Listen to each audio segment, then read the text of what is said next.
Bueno, y efectivamente la consultora EY Perú ha presentado este informe, este estudio sobre infraestructura, la guía de inversiones para los próximos años, y ahí se detalla que en los últimos 10 años, señores, de los hospitales que se han adjudicado, lamentablemente solo el 30% está en funcionamiento. Vamos a ver la siguiente nota.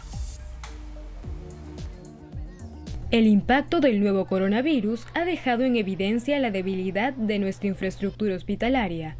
El problema es que solo se encuentran funcionando 3 de cada 10 hospitales que se adjudicaron en la última década, según un estudio de EY.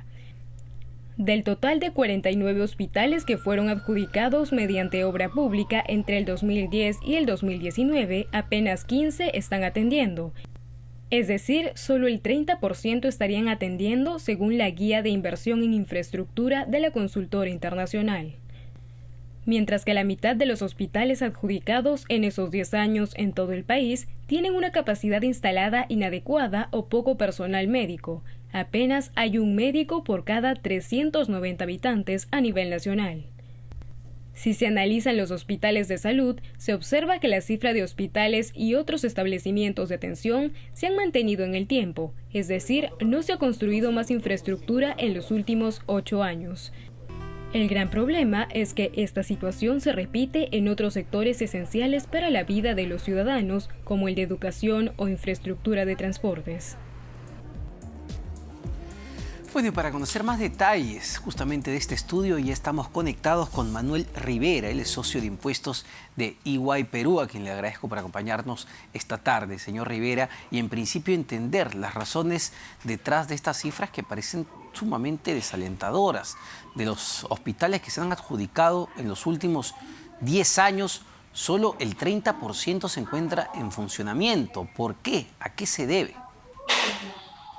Hola Omar, gusto en saludarte, gracias por esta oportunidad. En efecto, la cifra que compartes es correcta si tomamos en consideración hospitales adjudicados por más de 15 millones de soles, es decir, aquellos que realmente son representativos para atender a la mayor cantidad de la población. Las razones son múltiples. Esta data corresponde a aquellos hospitales adjudicados, ojo, vía obra pública, lo que revela que detrás de este mecanismo tradicional de contratación todavía hay mucha burocracia, todavía hay muchos cuellos de botella, hay mucha tramitología que conlleva a que, pese a que en su momento hay buenas intenciones para construir más hospitales y con ello mejorar el servicio de salud hacia los peruanos, a la larga ello no se condice con una efectividad en materia de la construcción.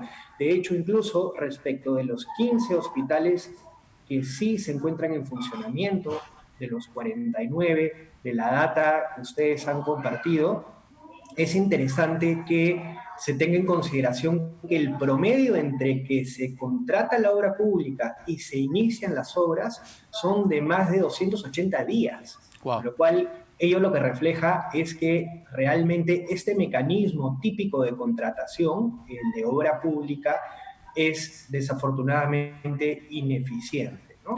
Son varios meses, yo no sé. Hay otras alternativas. Yo no sé si han podido comparar, digamos, este plazo de tiempo tan elevado entre que se adjudica, se llega a construir la obra. Perú, ¿en qué posición está frente a otros países? ¿Por qué nos demoramos tanto aquí? ¿Es solo la burocracia? ¿Es la corrupción también? Sí, también tiene que ver con otro factor que no necesariamente en las diversas infraestructuras, no solo ya hospitalarias, no necesariamente contamos con los jugadores de primer nivel internacional. A tu pregunta de cómo está la infraestructura de Perú, nosotros ocupamos, de acuerdo al índice de competitividad global, el puesto 88 de 141 países al 2019, lo cual está muy detrás para los índices de desarrollo que hemos tenido en los últimos 30 años. No es solo una deficiencia a nivel hospitalario, pero sí es importante tomar en consideración que hay otros mecanismos para poder construir, y no solo construir, sino sobre todo operar y mantener hospitales. De hecho, hay ya experiencias muy positivas en el Perú a partir de 2 hospitales que desde el 2010 fueron otorgados al sector privado mediante el mecanismo de APPs. Me refiero a los hospitales del Callao y de Villa María del Triunfo, el Antonio Barton y el Guillermo Heyling, que actualmente opera el sector privado y lo viene haciendo con índices de calidad del servicio infinitamente superiores a la atención que recibe el resto de compatriotas en la red asistencial del MINSA o incluso de otros hospitales de salud, con lo cual aquí yo creo que la lección es que debemos comenzar a buscar alternativas adicionales a las típicas si es que queremos Ahora, obtener resultados diferentes. el Ejecutivo está apostando mucho por la metodología de gobierno a gobierno, a través de los PMO.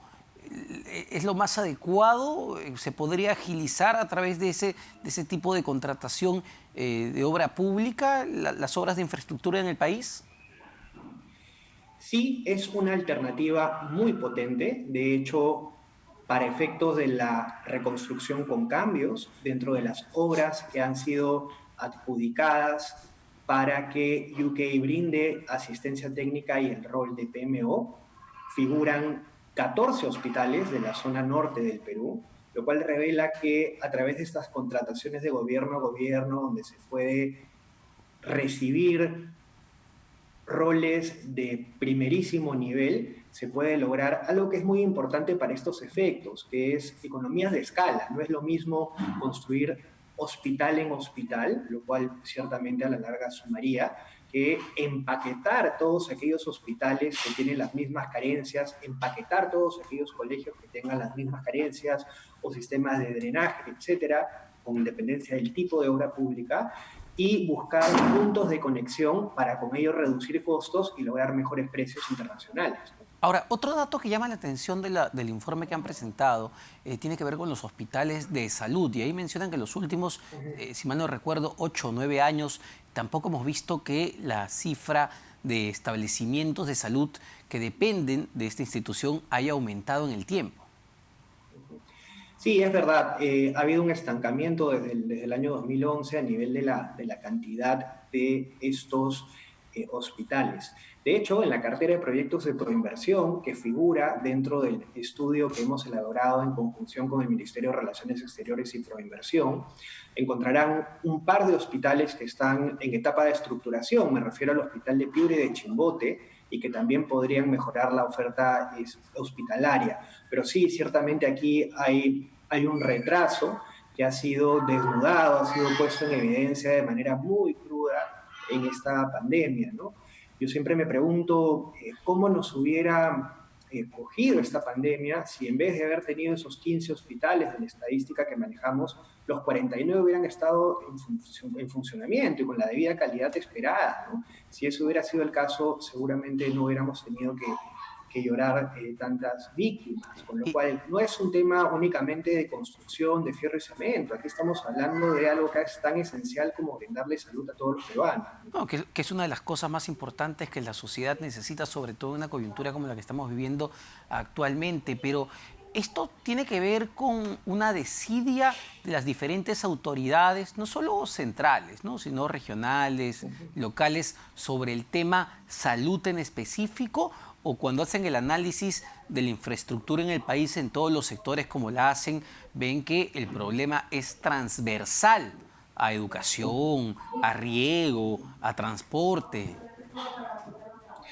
Sí, es un muy buen punto. En realidad yo creería que es transversal, con ciertos picos dependiendo del tipo de infraestructura. Por ejemplo, en materia de energía eléctrica estamos muy bien en comparación con otros países. Estamos muy bien a nivel también del sistema de puertos, inclusive diría yo de aeropuertos, en comparación con países de América Latina, pero sí a nivel probablemente de salud, de educación, de agua, que es un tema tan elemental, sí que tenemos algunos retrasos, ¿no? Eso es increíble, porque uno diría, a ver, lo que les interesa finalmente a los políticos y a los gobiernos es ser reconocidos y ganar los votos necesarios. Y son estos sectores sumamente sensibles que ha mencionado usted: salud, educación, agua potable, los cuales pues repercuten mucho más en las condiciones de vida de la población. Entonces resulta increíble lo que estamos viendo en este momento.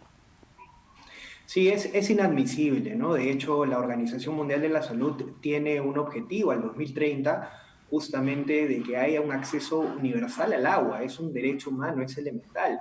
Y como bien dices, ha formado parte de tantas promesas de campaña. Se esperaba que al finalizar este gobierno de repente se mejoren estos indicadores. Todavía tenemos a nivel nacional cerca del 90% de acceso al agua, lo cual es relativamente bueno dependiendo si vemos más el sector urbano. El sector rural está más atrasado, pero lo que también hay que tomar en consideración es que puede haber acceso al agua, pero no necesariamente de la calidad esperada. En muchos casos se ve que el servicio que se presta genera que el agua no tenga las condiciones mínimas de salubridad. O Ahora, en otros, el suministro es solamente por ciertas horas y no las 24 horas del día.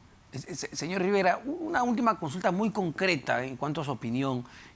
Hace poquito más de un año se presentó el plan de infraestructura y se presentó con bombos y platillos, ¿no? La política de infraestructura de este gobierno para los próximos años. ¿Realmente nos estamos simplemente o están lanzando promesas tras promesas que no llegan a materializarse en obras reales, en obras de impacto?